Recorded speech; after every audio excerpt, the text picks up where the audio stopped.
Phoenix Bears chairman George McCaskey teased a major announcement Tuesday at the NFL's annual meeting about the team's uniform, which could come as early as next week.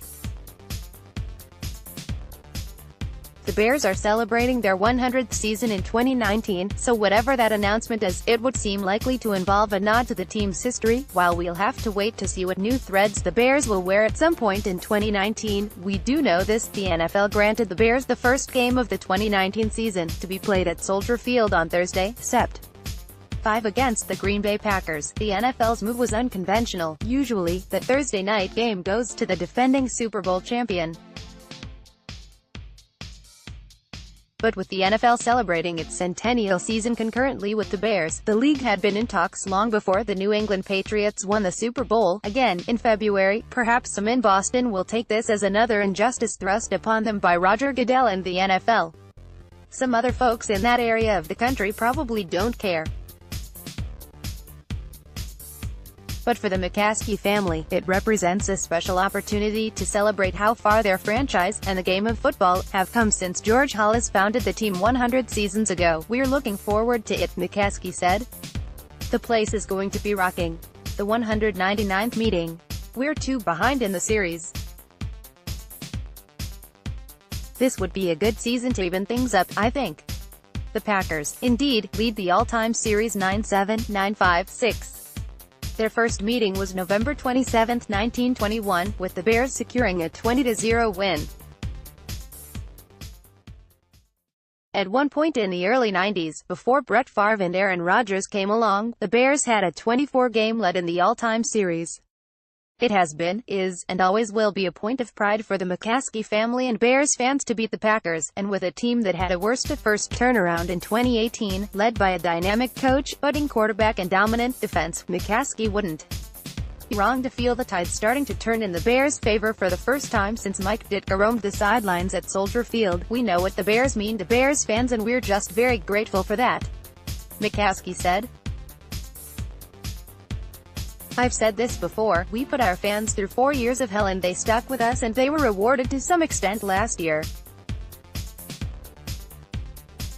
A lot of people have told me I can't remember when I had so much fun watching the Bears' 7-1 record during the regular season at home."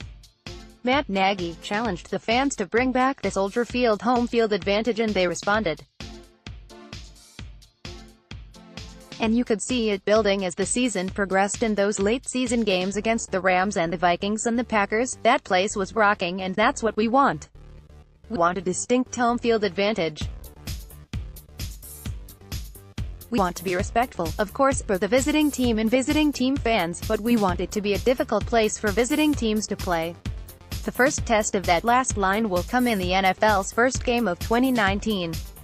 With the league putting on an event in Grant Park, a national spotlight on NBC and an entire city's attention turned to the lakefront, the Bears can expect a raucous atmosphere to greet their longtime rivals in early September, as Nagy talked through what would happen. Season opener for the league, season opener for the Bears, at Soldier Field. He perked up a bit on Tuesday morning. "I mean, I got goosebumps just there saying that," Nagy said. "It's going to be special. We've got to make sure our guys understand the significance of it, but not to make it too overblown to where they don't play fast. I think it's going to be great for the league. I'm excited it's at home. Obviously, playing in Green Bay in that tough loss we had last year, in Week 1.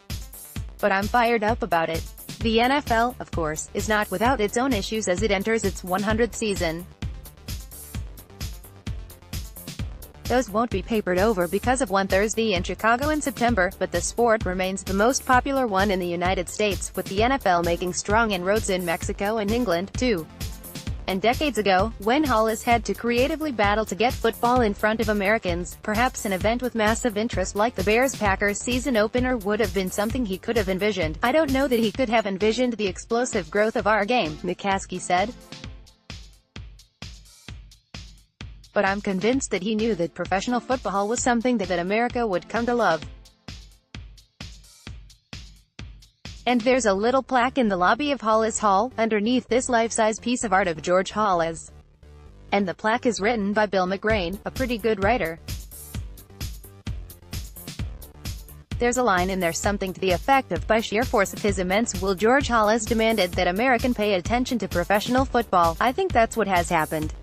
And now, a story. We'll end this with a story by McCaskey about why he doesn't wear his Super Bowl 20 ring anymore. McCaskey estimated this story happened in the early 1990s, though the Bears first played the Cincinnati Bengals in a preseason game after winning the Super Bowl in 2000. The Bears played at Cincinnati in 1986 and 1995 during the regular season. Anyways, here's the story. Yeah, I think it was a preseason game in Cincinnati and I had my ring on for the trip and we flew out of the airport, which is in Kentucky, on the charter. And at some point on the return flight I realized that I didn't have my ring with me and I was sick to my stomach, and Bob Laskowski, who at the time was our United Airlines rep and since came to work for the Bears and has been with us for many, many years, tore the plane apart for me. I was very embarrassed and our doctors were looking under their seats and the overhead bins and the seat backs and the pockets. It couldn't be found anywhere. Well, the fact of the matter was it wasn't on the plane and I thought it was hopefully lost.